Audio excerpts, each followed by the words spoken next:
is the work of many years of our environmental office. It's been a community-led, a community-organized event with the task force. People have given hours and days and years to make sure that we have the most cleanest, efficient city in the state, in the nation, and that we can move forward. I'm in this because I care about my children, your children, and all children. We want to leave the cleanest air, land, and water behind to those because we have no other alternative. And you know, elected officials and politicians, we do a lot of talking, and that's good, and that's what we're here to do today. But more importantly, what we're going to do today is act. We cannot wait any longer. Can we wait any longer? No! When is the time to act? Now! That's what we're going to do today. We are going to act today and on Tuesday and take action. This is not just a plan that's going to sit on a shelf. This is going to live in everything that we do. It's embodied and it's part of our citywide plan. The lens of equity, inclusion, and environmental sustainability is going to be in every part of what the city of Milwaukee does as we move forward. We can get to zero emissions. We can do it if we do it together. And that's what this is all about. Every small change that we make has a collective impact.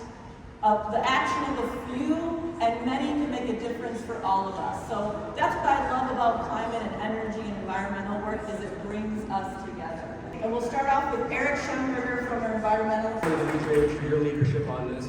On behalf of Mayor Johnson and all of the 9 sponsors that we have on this climate and equity plan, welcome today. This is exciting to get our climate and equity plan moving forward. This plan supports reducing emissions in our community, so we are doing our part globally and as a country and as a city to address climate change, to recognize the threats, but also the opportunities to create good paying jobs, to improve the housing stock in our neighborhood, and to make our city a more vibrant, healthy, and environmentally sustainable community.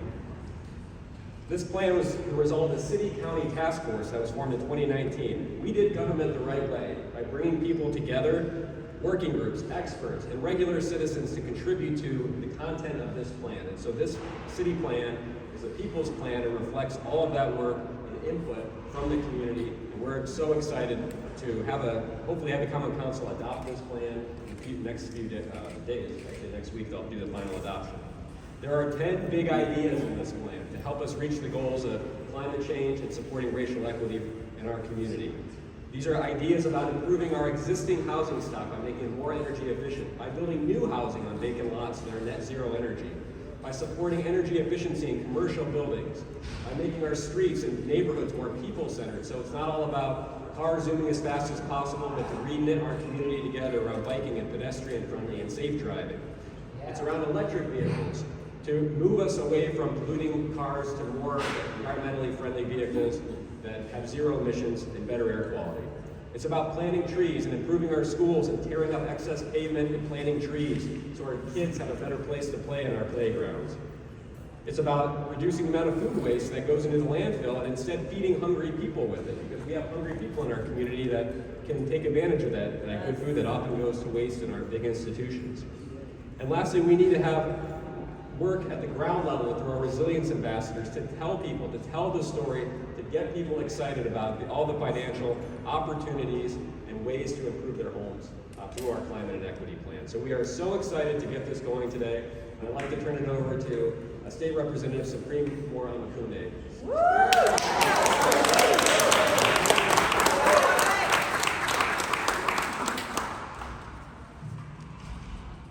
It is an African tradition that before you address a group of people, you ask an elder from the group to speak. Baba Falese, may I proceed, sir?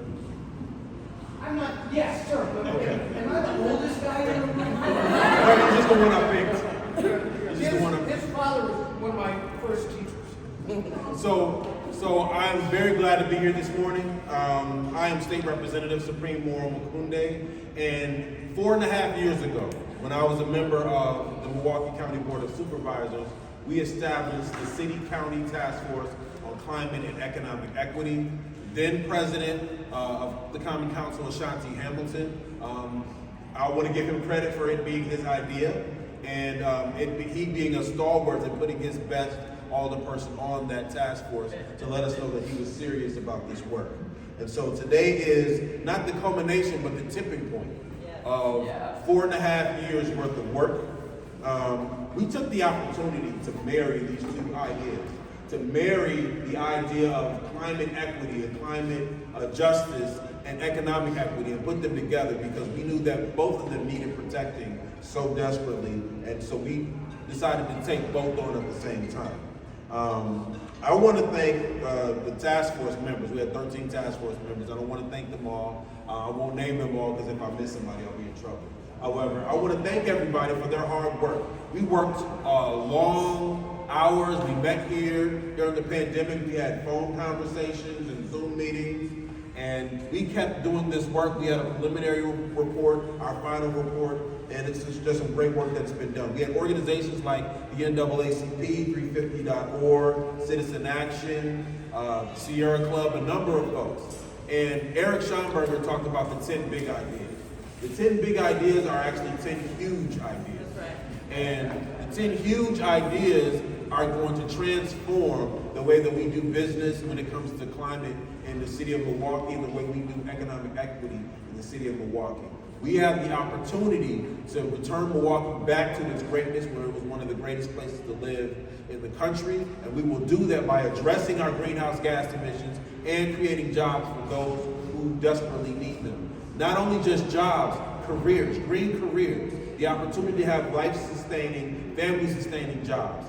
And we are looking forward to the tipping point today and then passing it full on next week and ready to get our hands together. And we're hoping that you join this great organization called Our Future Milwaukee, which will help us to follow this task force and help to follow and hold some accountability for folks on this planet. Thank you so much. I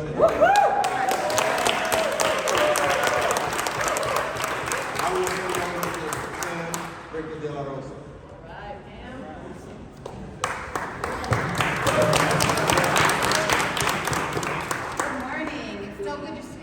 Here. It's just so exciting. Thank you so much for being here.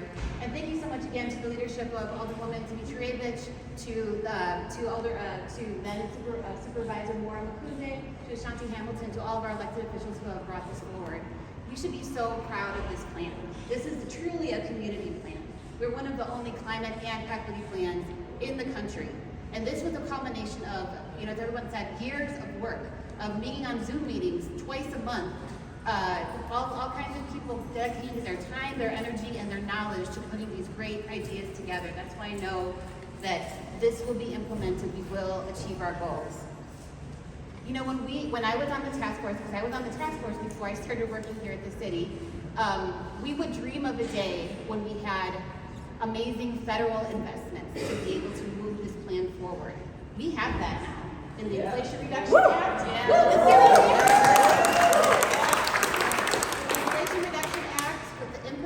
Bill, with all of these various investments, we can make this happen.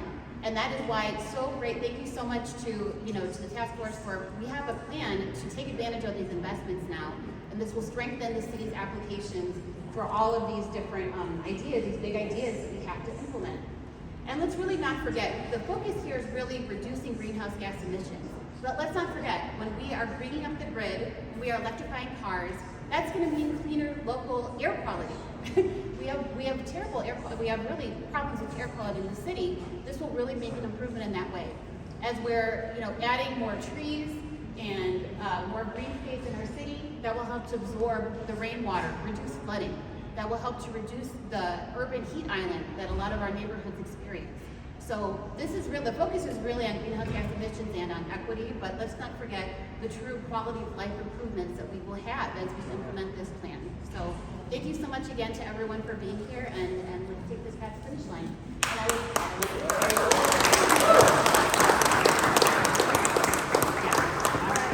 you, Pam. Before we go to Kevin here, I just want to shout out Alderman Jonathan Brostoff. You're in the house, right? Where is he? Let's thank him, who was one of the first co-sponsors. Thank you, Alderman Brostoff. Thank you so much. We have 9 co-sponsors. We're working towards unanimous. Before I go to our next speaker, who here is going to testify at the Finance and Personnel Committee today? As many people, this is the people's house. We've got time to hear you. It's a very important meeting. So please head up there at 9 a.m. when this is done. We want to hear from you. We love having you here. Next up is Kevin Kane from the Green Homeowners United. Come on down, Kevin.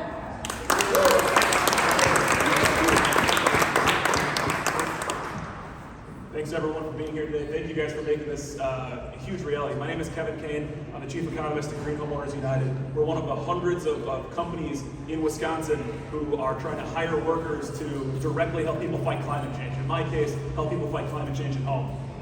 We work, our workers insulate attics, replace windows, seal air leaks, and we're proud to say that our union workers' hourly wage starts well above the equivalent of $40,000 a year with health and vision and dental and pension. We are trying to make good living wage jobs, union jobs for local folks fighting climate change right here. And so we can't help but be extremely excited about what's going on with the Climate and Equity Plan here in Milwaukee. Not just because, as Pam and others have mentioned, there's going to be massive investments in fighting climate change thanks to the Inflation Reduction Act, but with what Milwaukee is aiming to do here, we're set to not just be a state, but national leader in trying to figure out how to make that a reality. And so we are extremely excited to be part of that because we are going to need armies of people insulating, of energy assessors, of window replacements, HVAC experts. We're proud to be just one member of that army that is going to be upgrading homes. And so we're extremely excited for what's going on here in Milwaukee, and we're definitely in favor as a local small business in trying to advance the Climate and Equity Plan here in Milwaukee. All right.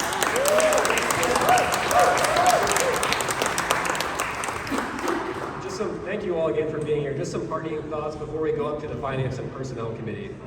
This is my job, but it's also important as a father. You know, I have young kids, and we are concerned about their future. I'm concerned when I go to the zoo and they see, animals are going to be extinct because of climate change. We've got to do something for them. We've got to do something for our planet, but our country as well. The United States of America has to see this opportunity. We can be the leader in the world on infrastructure. We can be the leader in the world on clean energy. And we need to do that for all of our people across this country, in our neighborhoods. We can do this the right way and move this country forward, move our businesses forward, and give people opportunities for the dignity of work. So let's go on upstairs and let's hear from you now. Hear your thoughts on where we go with this plan. Thank you all for being here, and we'll move on to our next phase here. Before we head up there, we're going to hear from our artists one more time to get us in that right frame of mind, that right mood, those good vibes. So let's listen up, and then let's head upstairs. We're just 2 floors ahead. Get registered for the Finance and Personnel meeting. We have 2 hours set aside. We'll have 2 to 3 minutes per person. We want you to be part of this historic moment, and we love having you here. So with that, we'll hear our artists, and then we will head upstairs to join in and get this plan adopted. All right, here we go. All together, all as one, all together, relentlessly we're moving on, all together, all as one, Doogie McClain, all together, relentlessly we're moving forward.